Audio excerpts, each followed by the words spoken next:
Jumbo, or Happy African History Month. Welcome to The Breakdown.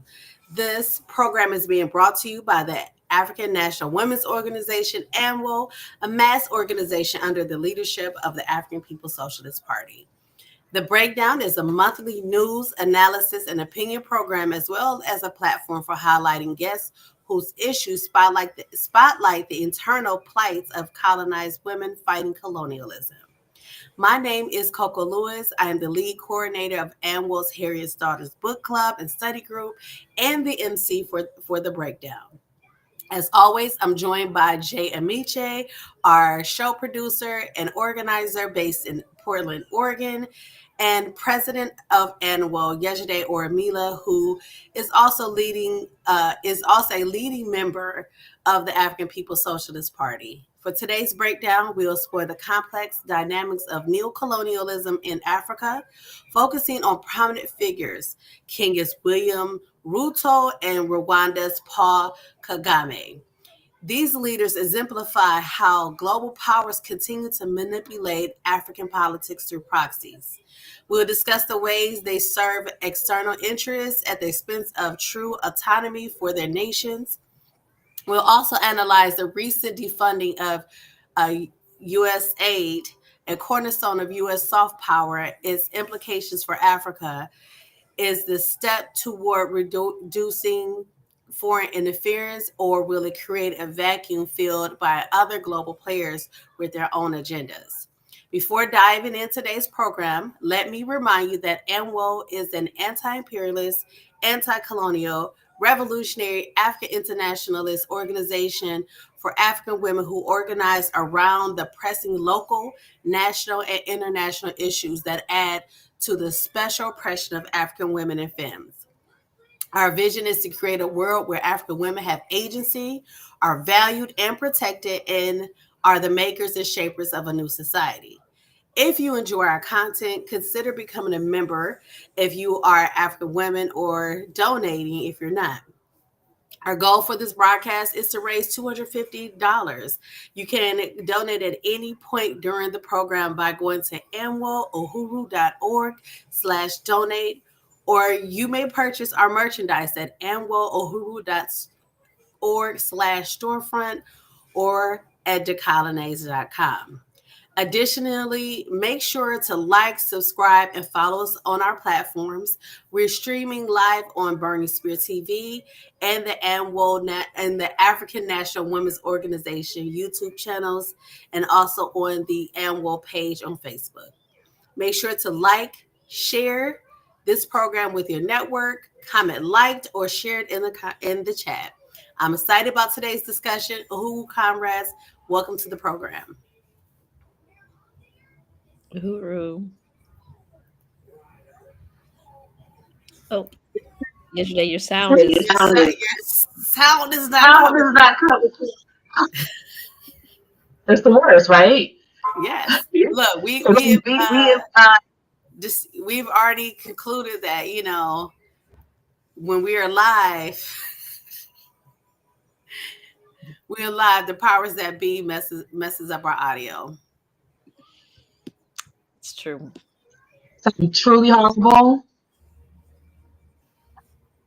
Couldn't hear any of that. It's kind of jarbled a little bit. Do I sound all right? There you go. Okay, great. I do some. Well, it might mess up from time to time, but this is what I'm dealing with. This is the technology that I'm dealing with. But I just want to say Happy African Liberation Month to every African Liberation Month. Sorry, African History Month. We can make African Liberation Month. Every year, every day is African Liberation Day. We're going to be talking about that in today's program. Because African politics is often made to be confusing, and it often is confusing because there's so many players at play. There's so many different geopolitical issues that's on the ground. You're dealing with all these powers integrating their requirements on the African continent, African people attempting to eke out self-determination in that space.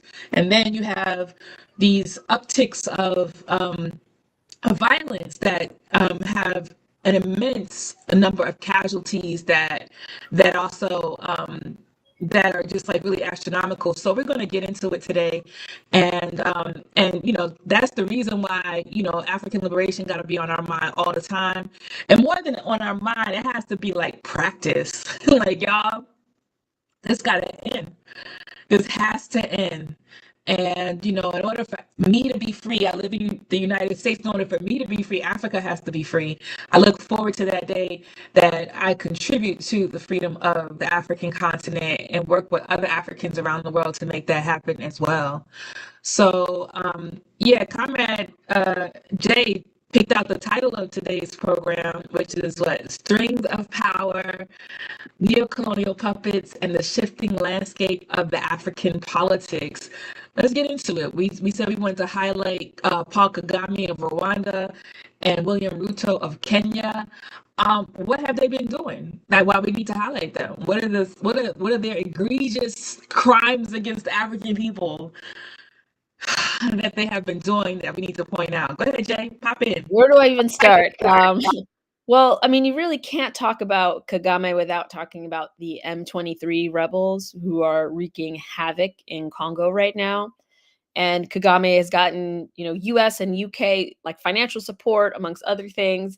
And they're using that money to just basically rape and pillage, literally, actually, not basically, literally rape and pillage the Congo. And because, he's a neocolonial puppet, they're not going to do anything about it. I mean, mainly because that instability in the Congo benefits the people that want access to those resources. And when people are desperate, they're willing to sell their precious items at a pittance. And that's the whole point of destabilizing these regions that have like massive resources. And this is happening all over Africa, but this is especially happening in Congo. And Kagame is a big part of that. And then, of course, Ruto, I mean, so many things. I mean, there's the sending of the troops to Haiti. Like, that was a whole mess and is still happening. And sort of defending and reinforcing the neocolonial agenda in Haiti. And I saw a really interesting video. So apparently, I learned this through Twitter, but there's a song that Kenyans sing often to white tourists. Like, it's kind of like a shuck and jive type song. I wish I could remember that. I think it's actually called like Jumbo or something like that, which I know Jumbo just means like, hello. But there's a song that like is very common for folks to do, like Black folks, especially in Kenya, to do for white colonial figures, to make them kind of feel happy. There was a movie I remember seeing, I don't remember which one it was, but the guy, he was an African drummer, and he's like, my job is just to sit here and smile. I'm the African drummer dude, and like this kind of smiling Black person performing for whatever. So this song, it represents this. And this general who's like wearing these fatigues is sitting here. He's in a classroom full of Haitian children, and he's teaching them the song. And all of the white people in the comments are like, oh, so I love it, so cute, whatever.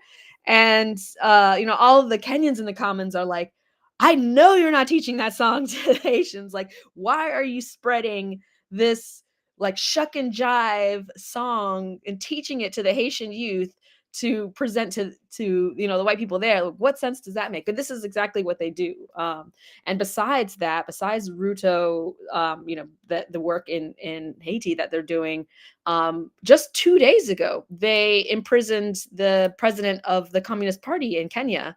And they're fighting for his release like right now, which I encourage everybody to look into that. I have his name, and I just want to be able to say his name so folks can look into that a bit further. But yeah, so Comrade Mwivu, I can't pronounce his name. Mwivu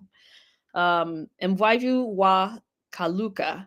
So he's basically the chairperson of the Communist Party, Marxists in Kenya, and right now they they've imprisoned him for free speech issues. And, we've experienced similar things here in the US, but, at the behest of the US government.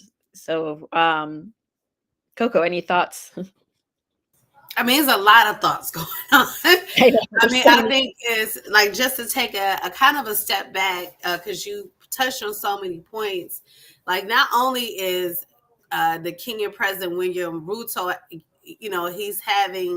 he's pretty much a main figure in neocolonial, like a main face in neocolonialism. So for those who don't know, neocolonialism, when we speak about it, is white power and blackface.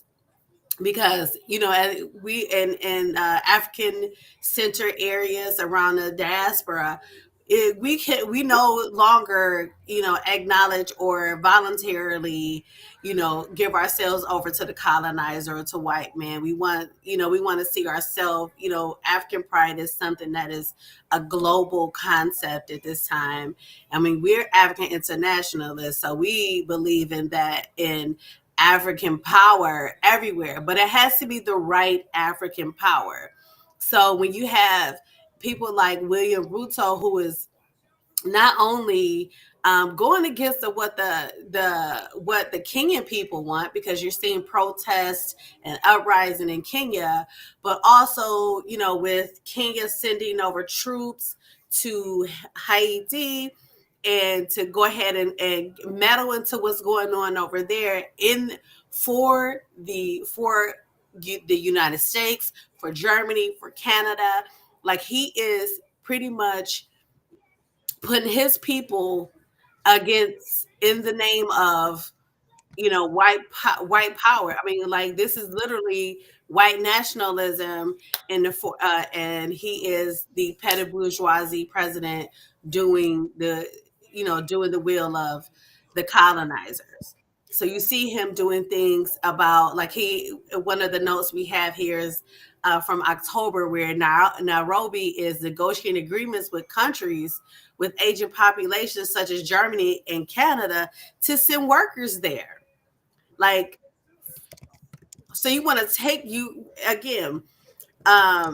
One thing we know from the transatlantic slavery is that is African people who was our number one resource. So you taking the youth out of Kenya, out of Africa, and bringing them to these European countries that mean us no good, but to us to be workers there.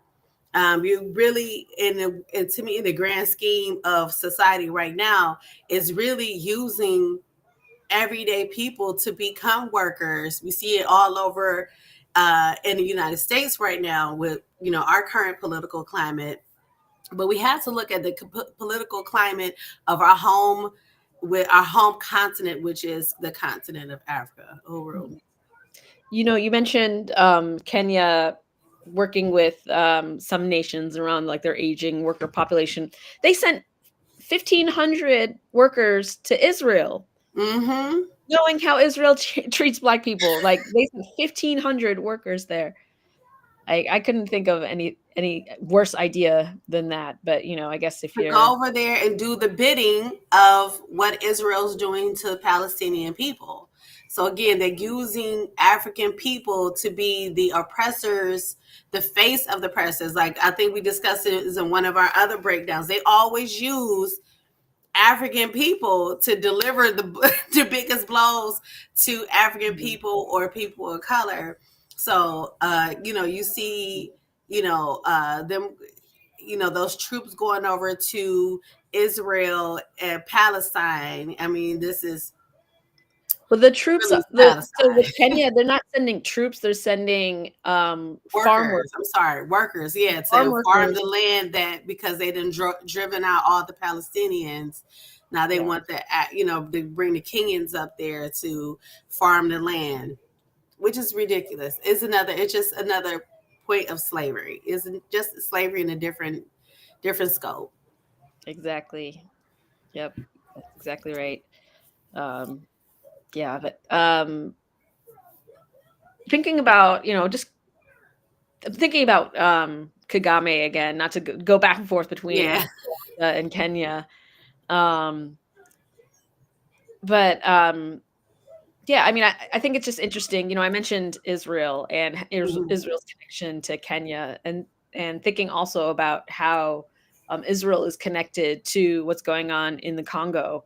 And I Right. wouldn't be surprised if Israel's also providing support and resources to Rwanda. I haven't, I'll be honest, I haven't researched to see if there is, evidence for this out there yet. But we do know that that's what's his name, Paul Gerter, who owns most of the world's diamonds, or the largest diamond mine in Congo, is an Israeli, and so he Right. directly benefits from the destabilization of the Congo.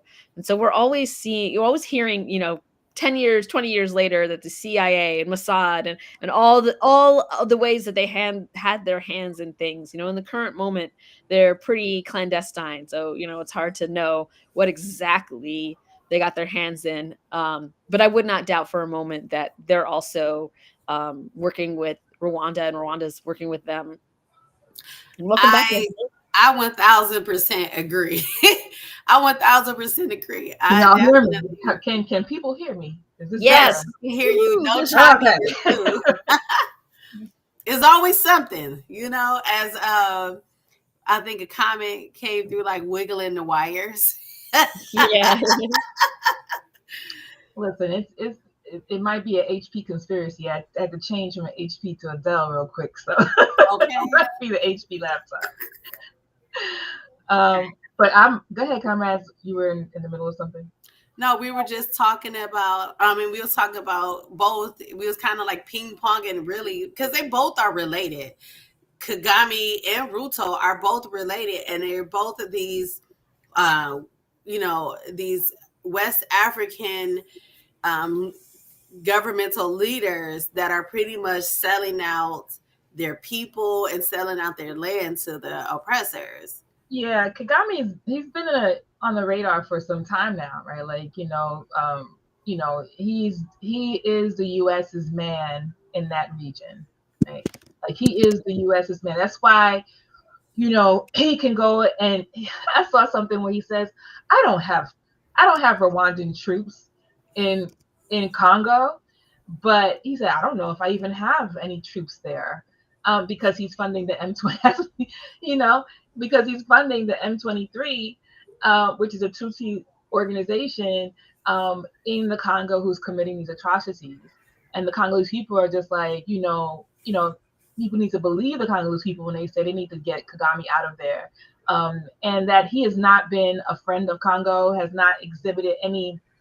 hasn't helped forward the mission of the Congolese people or Congo people at all. It's always about Rwanda and its control over the resources that are in the Congo, and the U.S. backing it, and other imperialists backing Rwandan government. It's kind of, it's right here in our faces, and we really need to be aware that this is happening. And I think I've seen some stuff where people with some Black nationalists have even highlighted what great person Kagame is it's not attached to the Congolese thing, but basically some things that Kagame has said about colonialism, right? They think that because he said these certain things about colonialism, that somehow he's like a champion of African people, when of course he's being paid and funded by U.S. imperialism and other imperialism as well. So I think that's really important. And I didn't get a chance to talk about Ruto, but the Uncle Ruckus of Africa is ruckusing. Is ruckusing. I saw something, and I think that's in our document, about him encouraging immigration for Kenyans to go abroad, and making deals with other countries for Kenyans to go abroad and be able to do so without being harassed by that particular government. I think I saw somewhere where he was trying to negotiate with Germany and other places. We already know that he pushed for Kenyan people to go to Palestine and work the fields, since the Palestinians were resisting. And of course, he stood up and said that he wanted, he's going to help with the Haitian conflict and send troops to Haiti. And I think that it's really important that people understand that these are two countries in Africa that are typically doing well for the most part, right? Like they're like, if you look at their GDP and their economics and their rank on the, what is it, the democracy index that they have for Africa, then Kenya and Rwanda are two countries that are supposedly doing well. And I think we have to really associate that with how closely they're connected to US imperialism. Right? Well, I mean, let's talk about this economy and specifically in Rwanda, because I don't know, this might have changed, but in the 2000s, like the 2000, like maybe 10 or more years ago, over 50% of Rwanda's budget came from foreign aid, came from the IMF and the World Bank. And they don't do anything, for free. It's all tit for tat, it's all quid pro quo. Like they extract the resources, in exchange they get the US dollar, basically access to it in ways that the other countries can't. And so the US dollar is weaponized in that way. And so contrast that to in Burkina Faso, where they're nationalizing all the resources, and he did not accept a single dime of World Bank and IMF money for the past couple of years, and they went from being, I don't remember how much it was exactly in debt, but a huge amount in debt, to making a surplus now. I mean, they're building an EV, a completely native EV factory right now. They've built 20 to 50 like refinery. basic need food factories to feed their own people. All of their resources they're keeping inside. And so seeing that is really beautiful for me, and just really gives me a lot of hope. Because I mean, the norm in the past, at least, has been, things like World Bank and IMF and USAID and NED, National Endowment for Democracy, all of these things for pouring money into neocolonial puppets. But now we have leaders who are willing to stand upright and actually, reject that in the Sahel, thankfully, and hopefully that spreads. Correct. Because right now, West Africa and even East Africa too. I mean, Kenya's in East Africa, and West Africa and East Africa, a lot of neocolonial puppets. I mean, in Ghana, the chocolate prices, for example, are set by Europe. Yep. And so, I met with a woman's producer co-op, and just talked to them about their struggle. And they told me that they're constantly having to fight the government to raise the prices, because the government argues and literally negotiates on behalf of the Europeans against the own people. It's like, well, the Europeans want this, so this is what we're gonna have to do. And the people are like, aren't you supposed to be representing us and not the Europeans? And that's just Ghana. And so this is happening in Nigeria. The news came out. I mentioned this on the air, and maybe other folks have heard about this, but they just found out that USAID has been funding Boko Haram. And so I don't know if you all remember the story about Boko Haram kidnapping hundreds of girls. Of girls. Many of those Bring girls back our girls. Yeah, I remember Bring Back Our Girls. And remember how they were a slogan. Remember how they could not find any of those girls for over a year, except for the one American girl they found in less than 24 hours. Do you remember that? One American girl, one girl with American citizenship, they found in less than 24 hours. All the other girls, it took over a year for them to find these girls. And not all of them, just some of them. Some of them, exactly. Some of them. Some are still not to be found to this day. And so now we've come to find out that $697 million, that is just what's documented. $697 million. So that plus cash, because they give people cash. They give them cold hard cash. They're not documenting the majority of what they're giving people. So we have documented 697 million annually for Boko Haram. And then plus on top of that, however much millions in cash they also received. And that's annually giving and that money. And it doesn't go to the people at all. No. It only goes to Boko Haram. It goes to these neocolonial.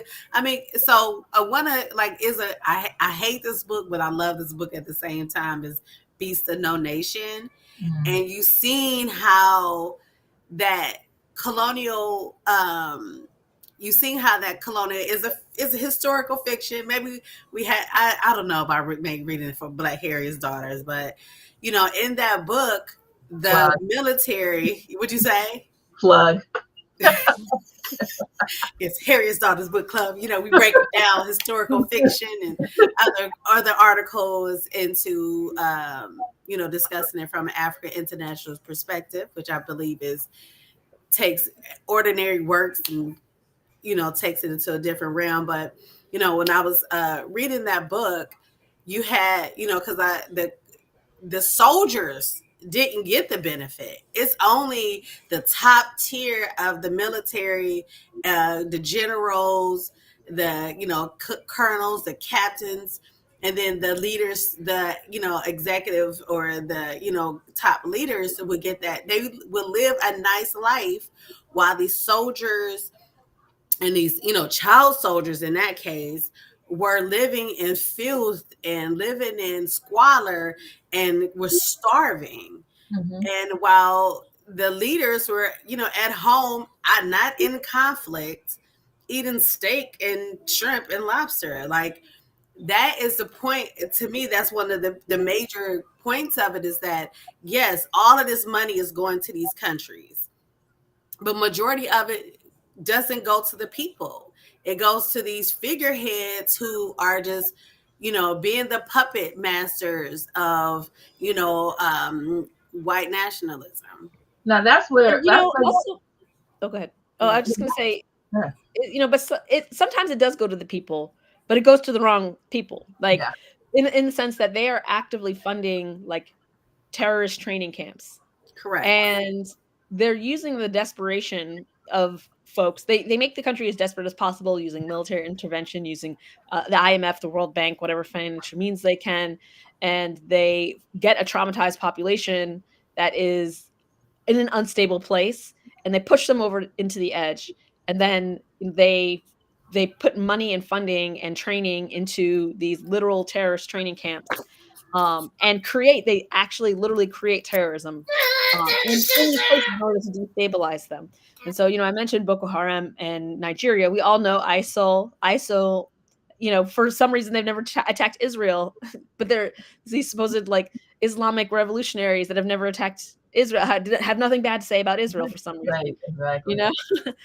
Which is obviously BS. I mean, I believe that ISIL is Mossad, or ISIS, as they say, but it's technically ISIL, but it's Mossad. They're Mossad agents, And then also we have like in Syria with the ISIL, but also they used to be Al Qaeda. They went from Al Qaeda to ISIL, but so funding Al Qaeda as well.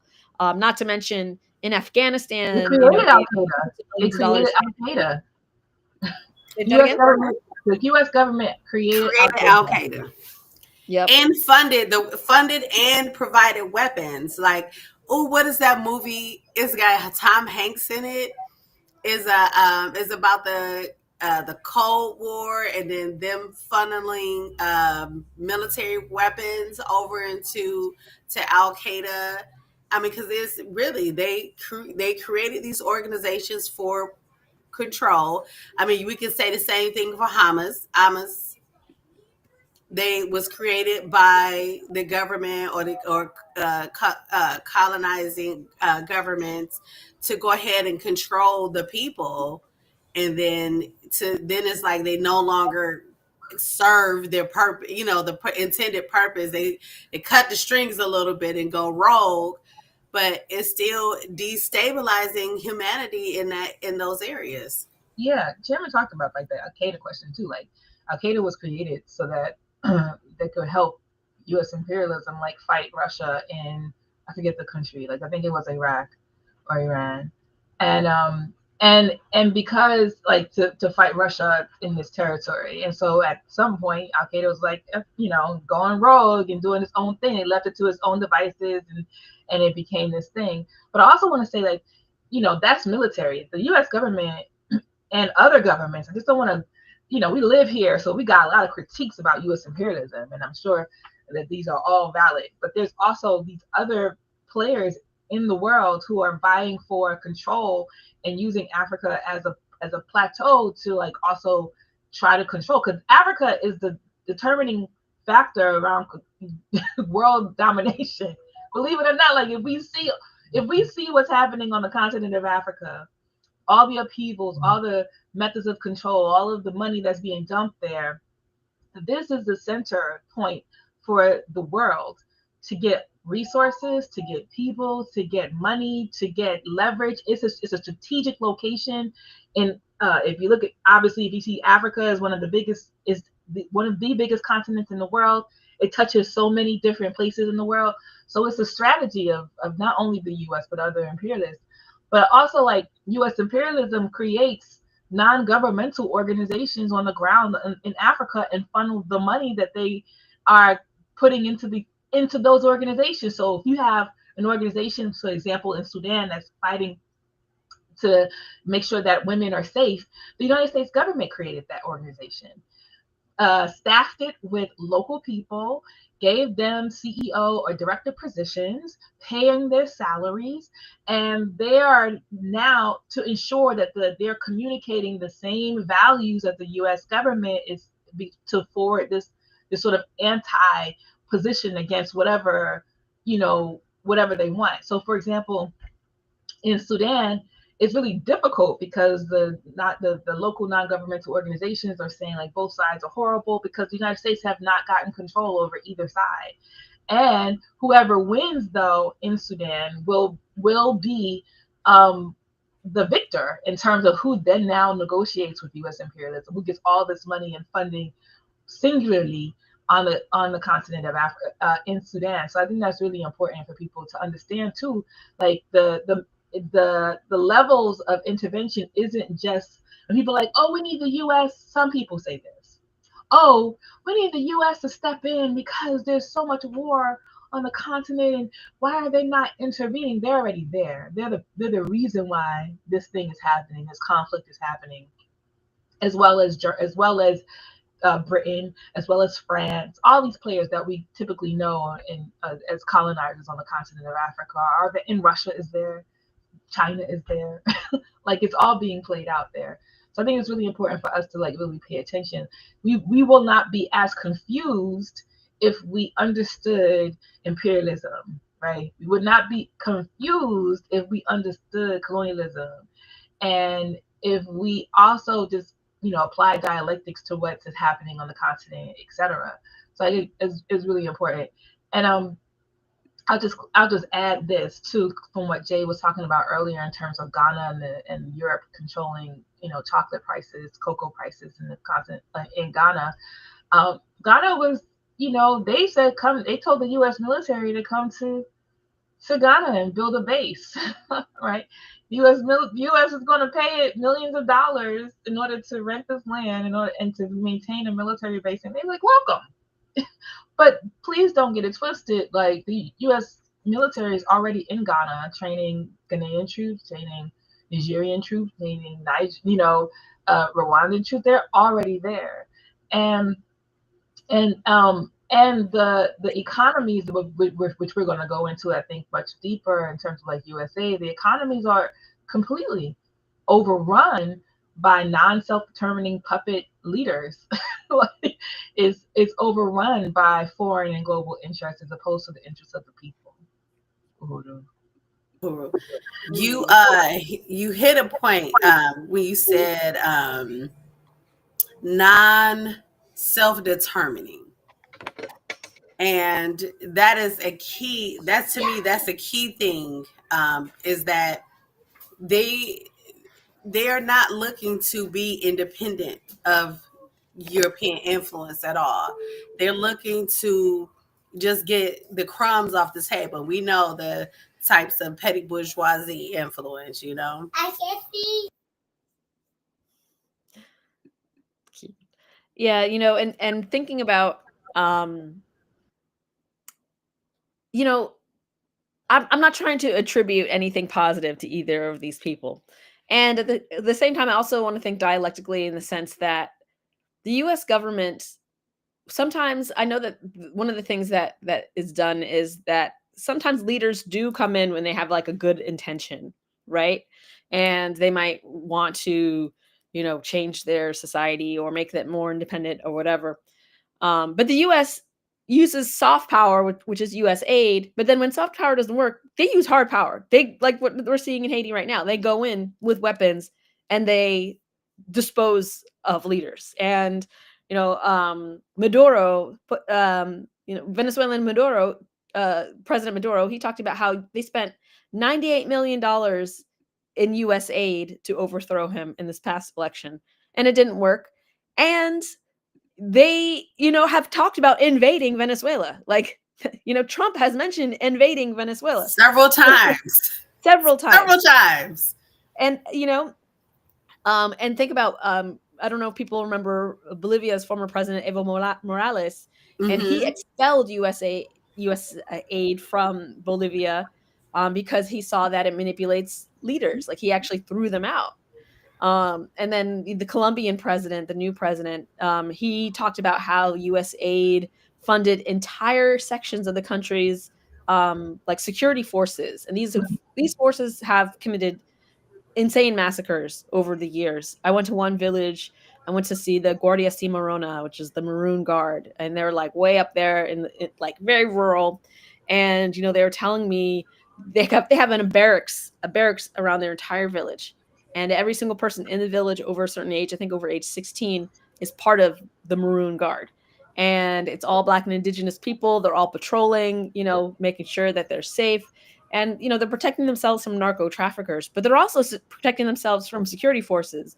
There's a river that runs right in front of their village. And we went out there one day, and they said that just a couple years ago, that river was so full of bodies that you couldn't see the water. It was just stacks and stacks and stacks of bodies, thousands of people murdered. And so this is what the USAID is paying for, in Latin America. And so even when we say USAID as soft power, it kind of is soft power, but it's also kind of not soft power because it's directly funding these hard power, like security, military initiatives. And there's one more place I was reading about that they spent $41.7 million on Georgian elections, not Georgia, U.S. Georgia, Europe. I don't know if folks had been paying attention, but there were all these, pro-democracy riots and the sort happening in Georgia this year because Georgia's right next to Russia, right? It would actually make zero sense for them to have an adversarial relationship to their neighbor. Like, think about like us having an adversarial relationship to Canada, right? It's stupid. It makes no sense. Yeah. I mean, it's happening, I know, but this makes no sense.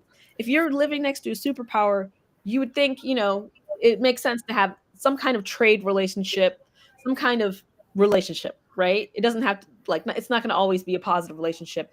But the U.S. wants to stop Georgia from the country from having any relationship with Russia, even though Russia is one of the biggest economies in the world and one of the biggest energy producers in the world. So the Georgian people are freezing. They're not getting access to any of these things because previously their government was puppets, U.S. puppets. The new government is has a little bit of common sense and is like, oh, actually, Russia's not great, but unfortunately we kind of need them. So yeah, let's make this agreement so we can get some energy flowing into our country, so we can get some resources flowing into our country that the people can actually benefit from. And so, they pumped $41.7 million into people to claim that the election was rigged, and it's their same playbook that they do here, they do everywhere. Yeah, I mean, I think we have to do a breakdown on the Asian influence that is happening in Africa, because it needs to be its own its own breakdown session, because that's so deep. Because we have to look at, I think yesterday said that it's not only the U.S. Like, we live in the U.S., so again, it's easy for us to critique the U.S. But I mean, look at Canada and Haiti. Look at Germany and where's Germany? Germany they are in somewhere. Is it really deep on a continent? Germany, they own 40% of all the land in Namibia. 40%. Yeah, Namibia. In Namibia. And of course, there's France has been trying to dominate the Sahel for God knows how Yeah. long. But the entire, when I'm referring to U.S. empire, I'm referring to U.S. empire as an aspect of the imperial core. There is a neoliberal, not to use the controversial word, but a cabal. They are an actual cabal. There's a neoliberal cabal who is transnational, who, they like literally their ancestors are in England, are in Australia, are in US, are in France, or whatever. They're all sort of like intermixed. But that, like the US empire is only one tentacle of the imperial core, and the imperial core being like the traditional colonial powers. And I think it's an interesting topic to talk about, the second world, which I think a lot of people forget. Everyone knows about the third world, but the term about, because the second world was the socialist world, was China and Russia. So the second world, I always say this, that they're out for themselves. They're out to uplift their own people, especially Russia. But also, when I think about like China, for example, I mean, China has been in trade relationships for thousands of years, like long before capitalism was ever a thing. Yes. It has always done trade relationships. And in the Soviet system and the socialist system, there's this idea of like win-win economics, like win-win market. Because like a market itself, a market-based economy is not a capitalist invention. There were markets in ancient Africa thousands of years ago. Like a market is not a new thing. Markets have always existed. And when we talk about like the market in the current world, in the current neoliberal like world we live in, we're really talking about like the imperial cores, like capitalist market that functions in a very specific way as a result of like European domination. Which I'm not saying that everything that Russia and China does is good for the continent. I'm not saying that like these are I'm not even saying they're net positives or anything like that. But I do think that as people that are part of the imperial core of the US, we have an obligation to focus on our government, and keep an eye on Russia, especially Russia, but keep an eye on China as well, because again, we know that they're looking out for their own people. They're not going to be we have to look out for our own people as Correct. well. So I we have to look at them. And also it's incomparable. Like how many military bases does China have in other countries outside of China? How many? Zero. How many military bases does the US alone, not talking about the rest of the world? US 800 military bases outside of the US. How many military bases does Russia have outside the US? I mean, probably a couple in Ukraine, maybe some in the former Soviet nations, maybe a dozen or something like that. So like the scale is so different that for me, it makes more sense to focus on the one that is like doing the vast majority of the evil around the world. And also, we keep an eye on China, keep an eye on Russia. We know that they're not out for our best interest. We have to be realistic about that. But like, who is like out here militarily like assassinating leaders and like overthrowing governments, paying terrorist groups to destroy villages and like rape and kill women? Like, there's only one like set of governments that's doing that. That's the imperial court. Like China's not doing that, China is just like, let's slack. I mean, when you say that they take care of themselves, it's more like they go out, invest in the infrastructure, invest in these countries, and then like get their people, I think it's countries in Africa where Chinese are considered Black or African or indigenous. And but even on the China question though, it depends on like what's happening in the world, right? Because some of these countries are thrown into this battle for world dominance by virtue of them internally strengthening themselves and what Jay identified as like market sort of trade with other countries. And I think of a country like the United States is always in. Am I being heard? My screen is a little frozen. Your so screen, but your audio's fine. Okay, so we see that the Chinese people are in many cases experiencing their own government. They're experiencing all these things, and they have a Chinese government that's protecting them.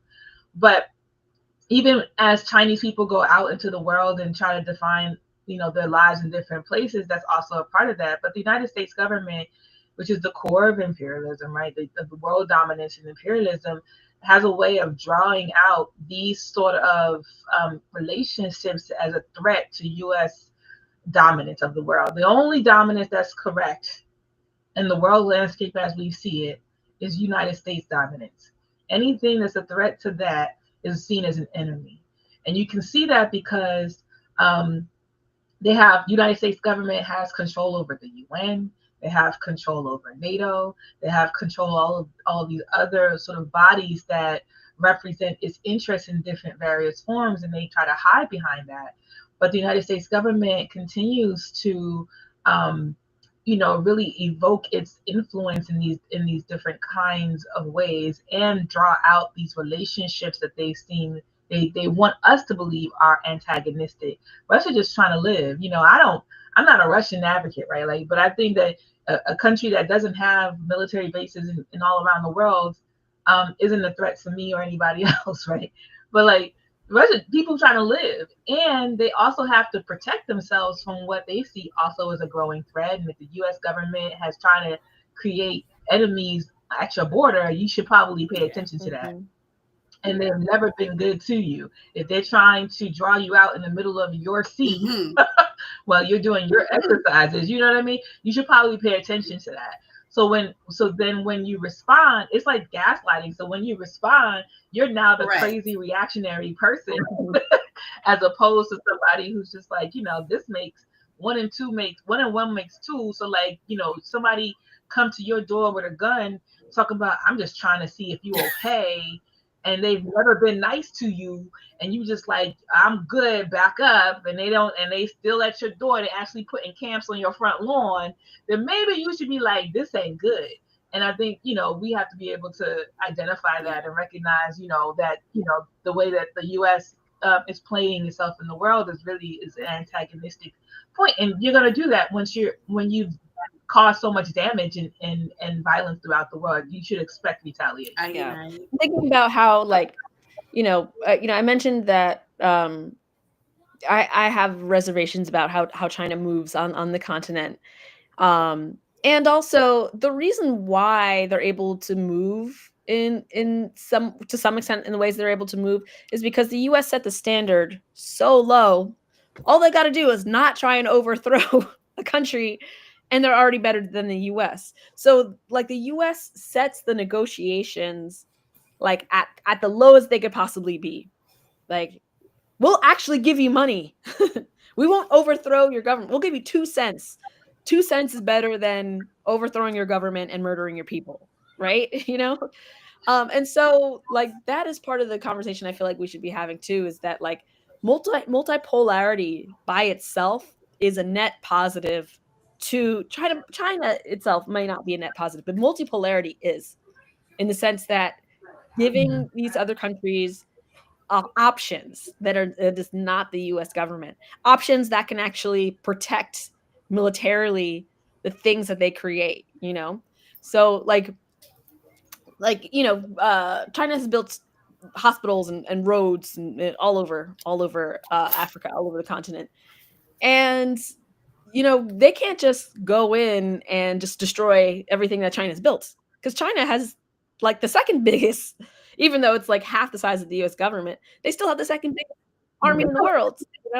I was just watching on Twitter the SWAT games where they had all of these international SWAT forces. First of all, the NYPD was so slow. I've never seen someone so slow in my life. The Chinese government, they had them it was literally less than half the time. They were done. They had completed the entire course. And it was just funny because they had a split screen. So the split screen is they were over. They were chopping it up with their family, with their friends, and then you see the NYPD still going through the whole thing, you know? And so it's like, yeah, Russia and China have these military powers to protect what they build, and they're willing to protect what they build. And, you know, that by itself creates some leverage. It's not a lot of leverage, but it's a little bit of leverage that can be utilized. And so, you know, multipolar worlds, I think, is a good thing. But did you hear recently that they've been thinking about this? You know, I don't know how, you know, it's like my sources are Twitter and whatever. So who knows what these things are true. But the leader of India, Modi, they're thinking about giving him the whole, you know, showing him the door from BRICS, like throwing him out of BRICS, because he's also, you know, a big neocolonial puppet as well. He met with Trump just this past week, I think. But I've rambled on long enough. I'll pass it back to Coco. All right. So before we continue discussion, I want to take a small commercial break and shout out Annual merchandise. So one of the ways that you can support Annual and the work we're doing is to buy some of our merch. So I have on the sweatshirt, the Annual sweatshirt, and then yesterday has on a shirt that I have that shirt too in a different colorway. It's Black Woman, Black Power. So we want to encourage you to wear your politics on your sleeve, or on your body. So I have our fanny pack, which I love. This is a very tenacious, like, it's really good material. It's really handy. There's an inside pocket to it and an outside pocket. And I have the matching duffel bag. Yes. So when I travel, not only do I wear my politics on my sleeve, I wear my politics when I travel, going to the bank, going to the store. So I just want to encourage people to, you know, support AMWO. Sometimes we just don't want to, you know, donate and get nothing from it. So that way you can go ahead and get merchandise. So to get more merchandise from AMWO, go to amwoohuru.org/merch. All right, and let's continue with our conversation. Thanks for that break from it's programming. amwoohuru.org/storefront. Yeah, this is I really appreciate this discussion, and I just want to shout out Tag, who's been dominating the comments for a little bit. I'm not sure who Tag is, but but thank you so much for giving a lot of like engagement. You'll see yourself on the screen a lot because we appreciate your questions, comments. We also just want to appreciate everybody else. We want to appreciate Tag also donated to this discussion as well. So thank you. If you want to be like Tag 5104, definitely donate. You can go on, you can click that QR code at the top right hand corner. You can go to amwoohuru.org/donate to donate. And again, we have the $250 goal for this programming. But I just want to get back into the topic. So I appreciate this, and I think I wanted to talk about like the USAID too. Like, so we are seeing. I wanted to dive deeper into that because it's sending Africa into a tizzy. Like people, like Africa Summit was dominated. The Africa Summit just had a meeting. Was it last week, and they were dominated by the discussion of like the USAID and what that looks like, and the money's coming out of, you know, important and vital healthcare. And then I spoke to an African who was just like, I ain't mad at it. They were just like, I ain't mad that the United States is not sending U.S. aid to these countries anymore. And because it has created a dependency, it has created rot on the African continent. And of course, some of these leaders who are in Africa, and some people who are advocating for U.S. to continue to fund whatever it is that they're funding, because we just don't really, we've talked about the military aspect of it. We've seen some of these governments talking about how it was funding like important medical contributions to help stave out, like, that's probably not the right word, but help to stamp out like AIDS, other sort of outbreaks on the African continent, and that this is vital funding. But my question is this, my dude, like, if you have to depend for vital medical treatment of your people on an outside country in order to give you that money, and it's basically up to them whether they're going to continue to do so or not. And I think you might have to check, you might have to renegotiate at some point how you're able to take care of your people. And a lot of these petty bourgeois neocolonial people have been in power. They didn't care because they assumed that the money would continue to flow in. So they never had to challenge this. They were never forced to think of some alternative method of doing this thing. But people and governments like the one that's happening in Mali and Burkina Faso, they're like, we don't want nobody to be able to control our economy. We don't want nobody to be able to control what kind of health care that we're giving our people. We want to be able to do this and not have to be at the ebb and flow of somebody else's economy. So they start thinking about self-determined, but the lackeys, the neo-colonial rulers of Africa who don't even care about the people, will maintain these relationships and maintain this billions of dollars, because not only does it come to whatever program they claimed it was going to, it goes to their pockets. This is how they get funded. This is how they're able to fund their lavish lifestyles, their $1,000 suits, their nice cars, their trips to Europe when they get sick. It's that relationship that they have to that money. So we're seeing the African summit was dominated by this. I mean, I pulled up a quote. I might not be able to do it now because my screen's a little frozen, but I pulled up a quote, and it was just people who were against USA was there's $22 million. Sorry, it's happening. So I'm going to forget my quote for right now. I'll pull it back up a little bit later, but I wanted to open it up.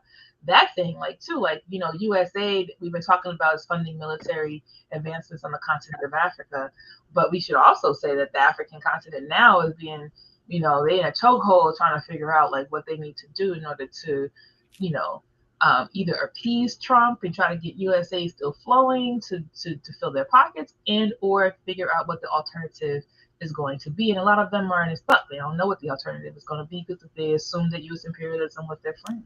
I was there was this Kissinger policy. I saw this video that talked about a Kissinger's policy towards Africa, which was population reduction and population control, right?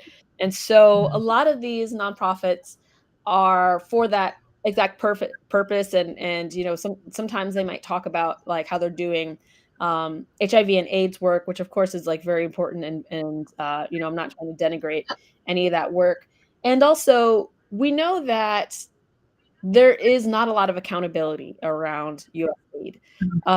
And for example, do you remember how the Ugandan in Uganda, there was a white woman, there was a very famous case, who had a clinic, and it was a fake clinic. He was not a doctor. And hundreds of Ugandan children died. And so we have US-based organizations operating in Africa with zero oversight, with zero accountability, and they say they're doing something, but do we know that they're actually doing those things? And again, I'm not denigrating. I understand that they have to fund some of the good things too, because otherwise USA doesn't work. If everything that's funded is a white woman killing hundreds of Ugandan babies, people would see through it much quicker. So there has to be a level of funding that is legitimate, that does actually help the people, a small scale of that. And then there's also the political, there's the funding of militias and security forces. There's the funding of the lifestyles of the neocolonial puppets. There's the funding of the people who are basically class traders and who are, struggling financially and just, want some money. The mercenary class, M23 rebels, for example. So there's all these different funding sources or ways that the money is being divided. One of those ways is semi-legitimate. But then again, we don't know how much is legitimate and how much isn't legitimate because of the lack of accountability, because of the lack of any kind of restrictions or we don't know exactly how bad some of these things are. But we do know that Kissinger had an explicit policy that has been enacted to this very day of population reduction and population control of the African population, because the continent is like, I forgot the exact statistics, but it's something like 60% of the population of the continent is under 20. So what does that tell us? That tells us the future is Africa. Because in Europe, in the US, in Asia, even the population decline is nosediving. And in Africa, in the continent, and as well as Latin America, it is skyrocketing. It is literally opposites, which we have to because if there's way more of Africans and indigenous folks than there are of the white people, which there already are. Right now, there is way more of both of those folks. But when that becomes even more obvious, then it'll become a lot harder for folks to just be under that like white thumb. When they notice it's just one white thumb, and then there's a whole host of Black and indigenous people that outnumber them. Once that recognition becomes even more clear, then it puts the U.S. and the entire imperial core at risk, and they can't have that happen. I think we should also see like the wars that are happening, the conflicts that are happening as a part of the population control as well. Because when you wipe out 500,000 people within the scope of 6 months, then which are mostly women and children, you're really also working toward controlling that population size, and you displacing them too, getting them out of Africa in their traditional lands. Are also taking over the lands that they traditionally apply to them, and so that they can make any claim on it. So we have to also look at that too. And I think like when we this question of like, I think people need to understand like the control that the United States and all these other imperialists have on the African continent is so multifaceted.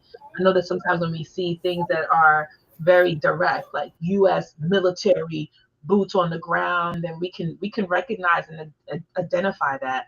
But when we see the things that are less direct and more ubiquitous, then people don't understand it. They see two African armies fighting one another, and then it becomes an African question, right? Like, it's why are these Africans killing so many of us? And like, well, you don't understand who's funding.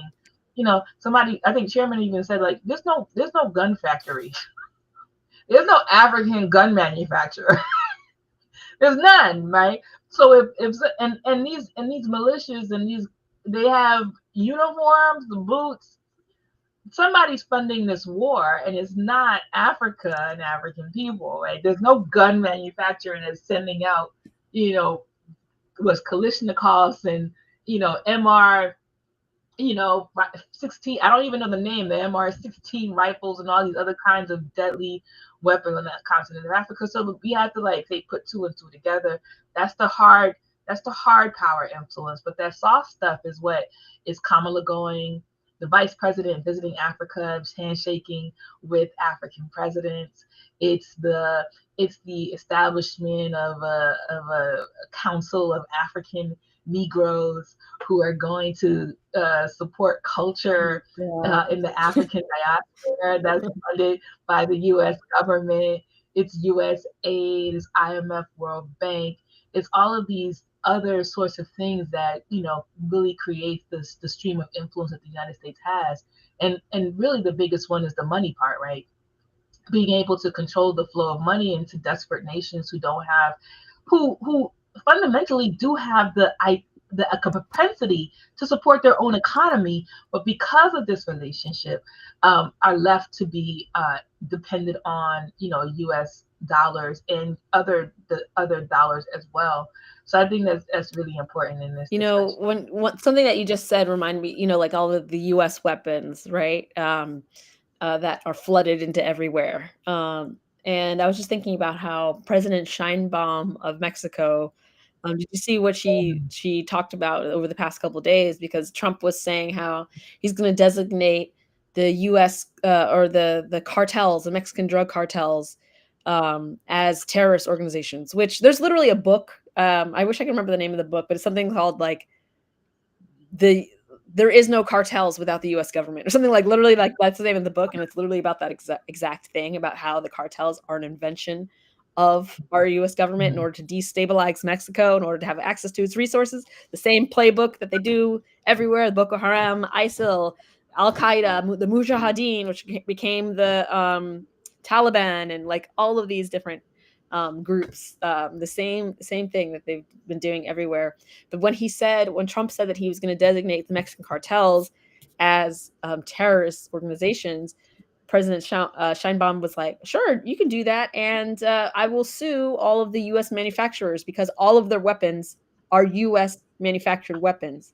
And she's like, that's interesting because we don't really manufacture weapons in Mexico. So how do they get all these weapons? And every time we confiscate large caches of their weapons, they're all U.S. made weapons.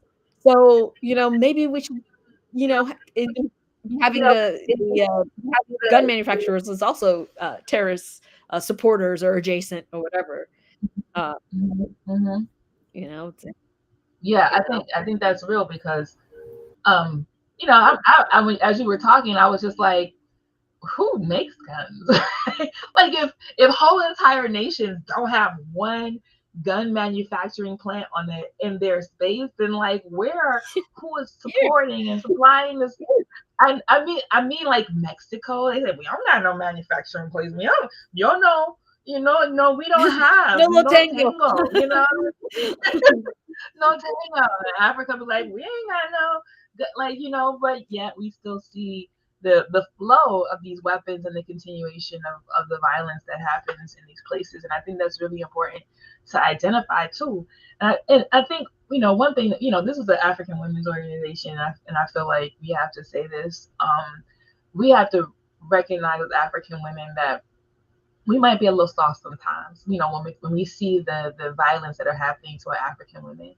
But I also want to be hard because African women are not helpless creatures.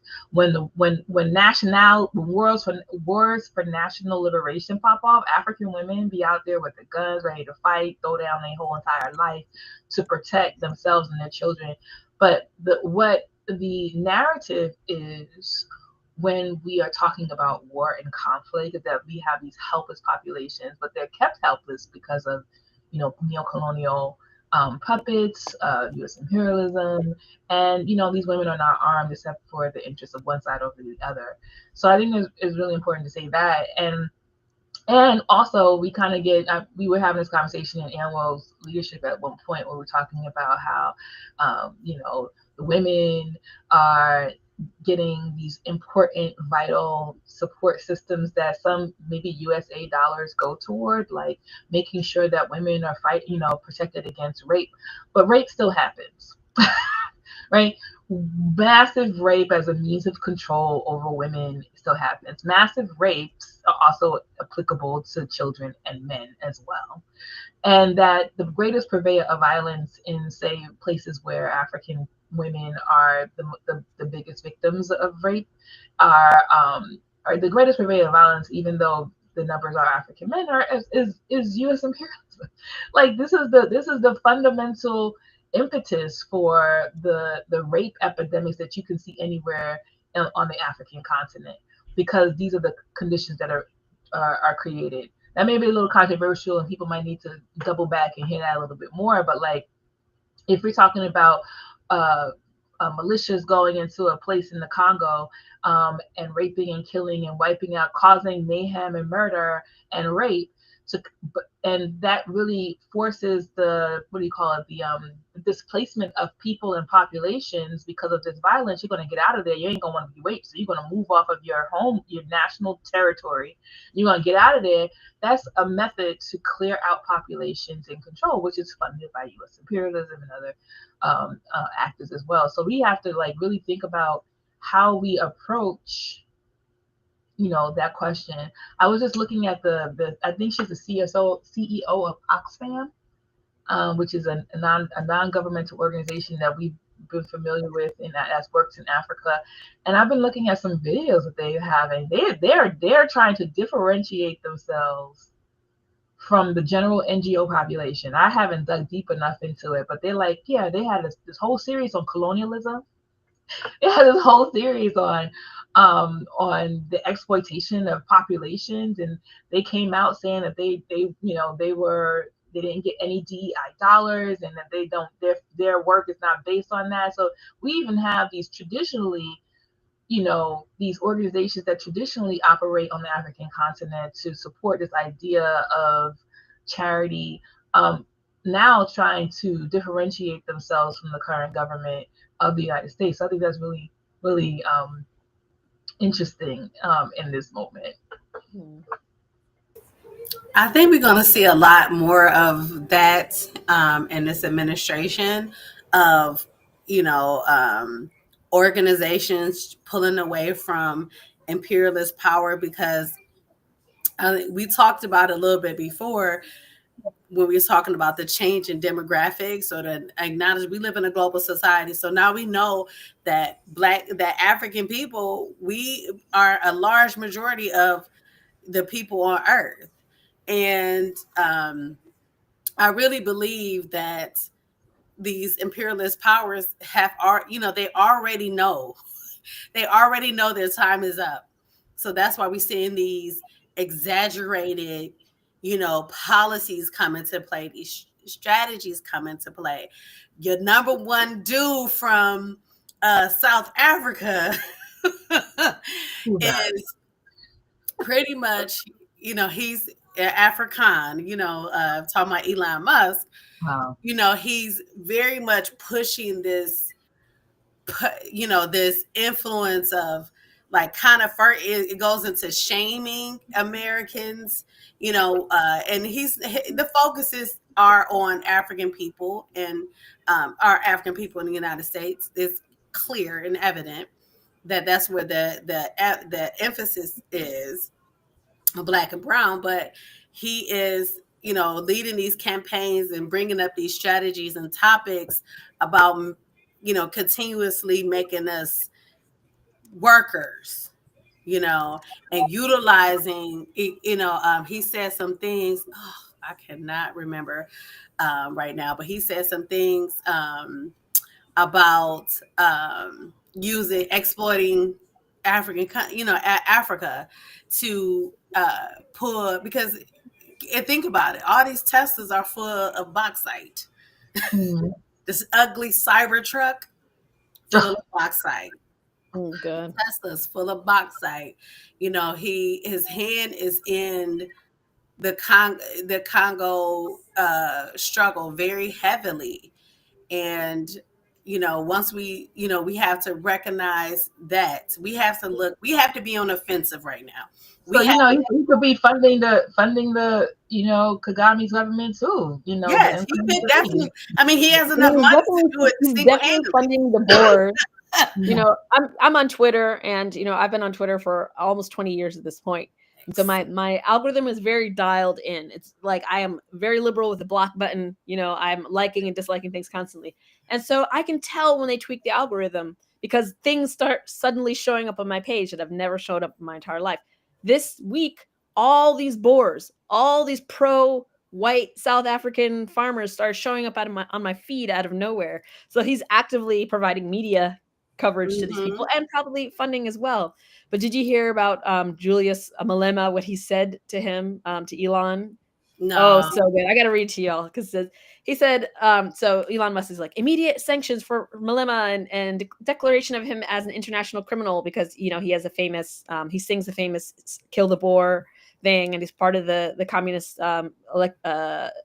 economic freedom fighters group. And so he wrote, I really think you have entirely lost your left brain, a typical spoiled brat and direct beneficiary of apartheid whiteness. I know Black people look the same at you, typical racist. Look closer and you'll realize there are two different people. America is exposing us to stupidity. I don't care about your sanctions. I'll never stop fighting for Black people to be equal to white people. And if that makes me an international criminal, I am proud to be one. And I was just like, yes, every time he opens his mouth, I'm just like, woo, yes. Kill the boy. My only critique is that I do not want to be equal to white people. I want to be better. Right. I'm African. I'm better already. Listen. Right. So you want to take this into announcements, and then we can for sure. So we're on our way to the Q&A section. So please prepare your questions, put them in the chat. Like, this is a really good discussion, and I feel like I know there got to be questions out of there. So remember to share your name and your location, and then your question. And before we go into the Q&A section, we're going to go over some announcements. Let me share. I almost forgot about the announcements.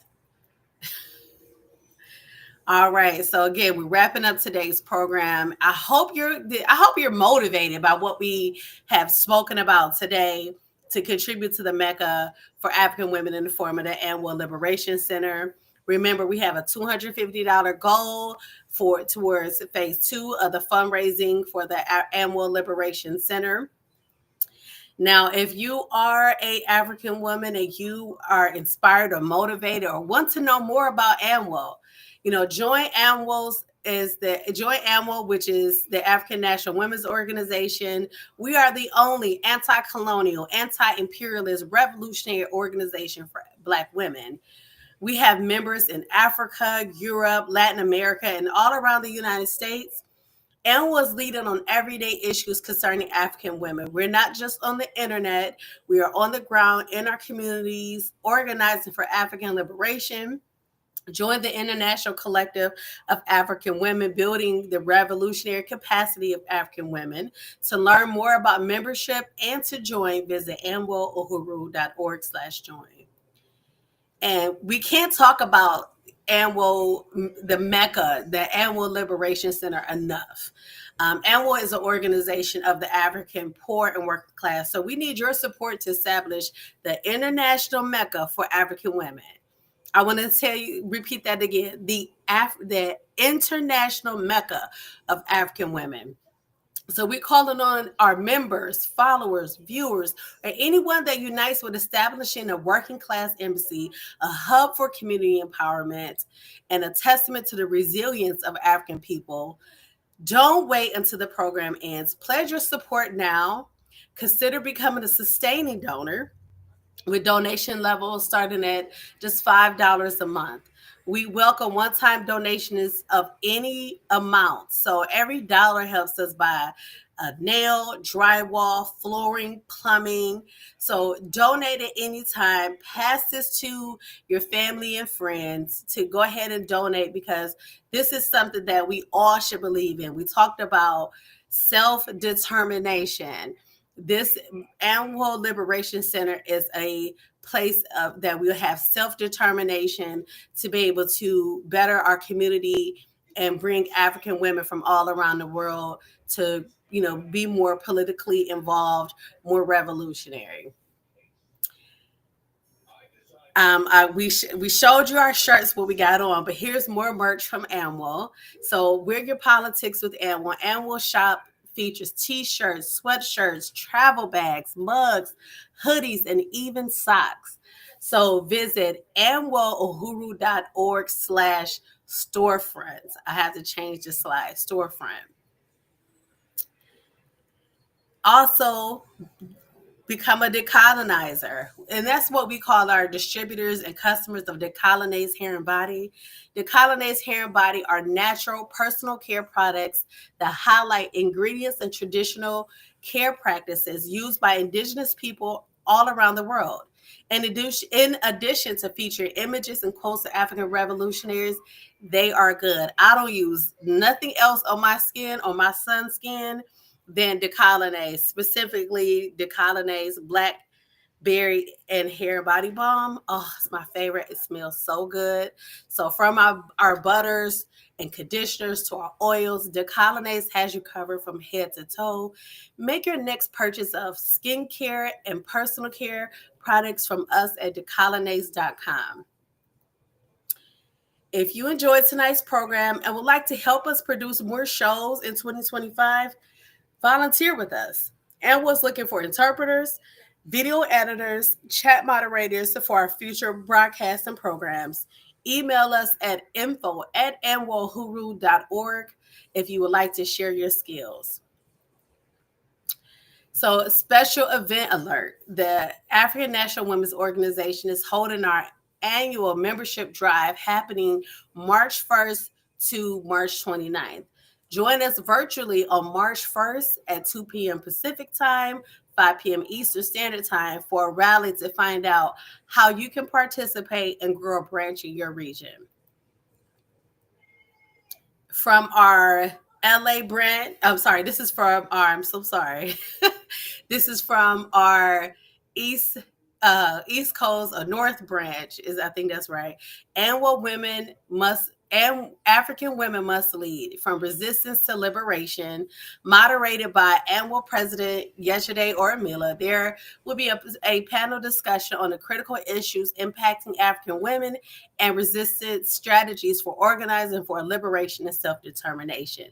This event will be held at Medgar Evers College in SUNY Brooklyn, New York on Saturday, March 1st, 2025, from 2 p.m. to 4 p.m. Eastern Standard Time. So right before the membership rally, yesterday is going to be dropping jewels and getting the conversation going over at Medgar Evers College. Additionally, our LA branch is providing a screening of a powerful documentary that covers the government attacks on the Black Panther Party and Black Liberation movement, which led to the rise of Bloods and Crips. So they're having a special screening of Bastards of the Party, and then we'll have a discussion and refreshments afterwards. The Harris Daughters Book Club and Study Group are monthly virtual or in-person meetings led by the African National Women's Organization, where Black women in films come together to discuss books and other literature that centers on African liberation themes. We invite you to join whether you've read the book or not, or the piece or not, because it's always a good discussion. These are also open. The book club is also open to supporters and anyone that's in solidarity with AMWO. Our next discussion is going to be on March 9th, and we'll be discussing In Pursuit of Revolutionary Love by Joy James. Last but definitely not least, we are so excited and thrilled to invite you to the Liberation Lives Community Awards and Gala, a fundraising event hosted by AMWO to celebrate 10 years of AMWO organizing African women by joining us for an unforgettable evening of celebration, delicious food, inspiring talks, and live music. It's going to happen at Quabbah Hall in St. Louis, Missouri. Early bird tickets are available now, just $40 from now until February 20th, which is in a couple of days. And I wanted to say one more thing.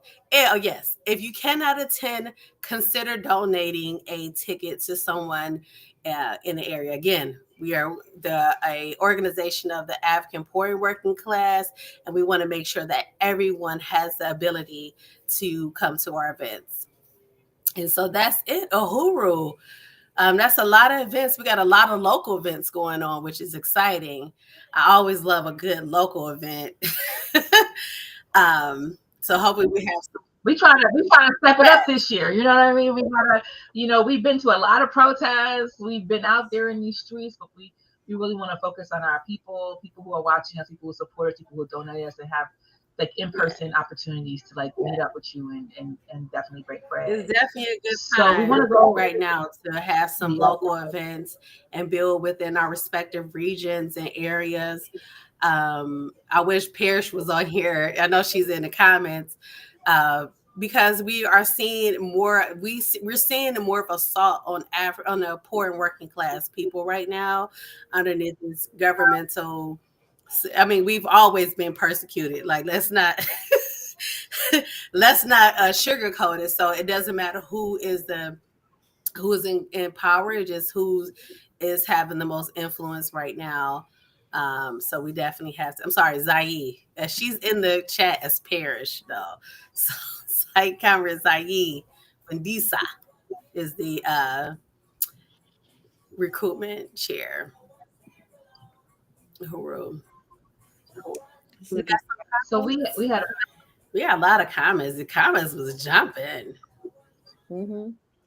We had a question from Charles Davis. Thank you so much for this question, Charles. How are we going to get rid of the neocolonial heads of state in Africa? Building revolutionary organizations. Absolutely. Join revolutionary organization. I mean, we could think that it's going to happen through osmosis, but a lot of what we've seen in terms of like movement on the continent of Africa, particularly toward a revolutionary perspective, is organization. You know, you need to have people who are joining, who believe, who have a theory, who understand where they're trying to go. Because what we will see, like what we saw in Egypt, right, where the people were like, we got to get rid of this person, but like allowed somebody who wasn't even vetted by the community or by people or by to be, who was satisfied with that until they recognized later on that this person was also a stooge from the U.S. government, right? So we have to build the capacity on the ground, and that's that's not an easy answer, but it's the necessary one. Like that's what we have to do to get rid of the colonial heads of state. It won't happen by osmosis. It won't happen because something dropped out of the sky. It happens because we join ANWO, we join the party, we join other revolutionary organizations to like begin to like build the opposition to these things. Yeah, and I think you know, it's also important to talk about how the people who are living under these like neocolonial puppets experience a lot of repression from those people. And I mentioned earlier that the chairman of the Communist Party of Kenya was just arrested just yesterday. So you know, go on. I'll throw it in the chat in Twitter and show them some support and you know, help draw attention to some of their causes. That's something that's really important. I also wanted to talk about, I just put it in the chat, a link to their Twitter. Folks want to learn more about that party and the work that they're doing. They're actively experiencing repression right now from Ruto. And I also want to talk about so Rwanda dissidents also receive a lot of repression. On YouTube, someone might have noticed, or folks might have noticed that, you know, we had someone who was kind of talking smack, Abdon Rurangwa, sorry for mispronouncing that name, but he's calling us poor little girls who are misguided and shallow-minded. And I went ahead and Googled his name, and he's actually a member of the Rwandan police. And the Rwandan police are known for repressing negative repressing basically dissidents and folks who speak up against the crimes of the Rwandan government. So we have a puppet in our chat. That's how we know we're making it big. Right. We got, even with USAID funded, we're still getting puppets in our chat, trying to like shake things up. But unfortunately for him, he can't do anything to us. We are not Rwandan citizens, and you can't torture our families back home, as Rwandan police are known to do. And if you don't believe me, there's a Washington Post, there's plenty of mainstream articles that talk all about the Rwandan police and what they do to Rwandan dissidents. So you can't do that to us, unfortunately for you. But you can talk shit in our chat, but you know, it doesn't have the effect that you want it to, unfortunately. We are women. Yeah, that's what I was gonna say.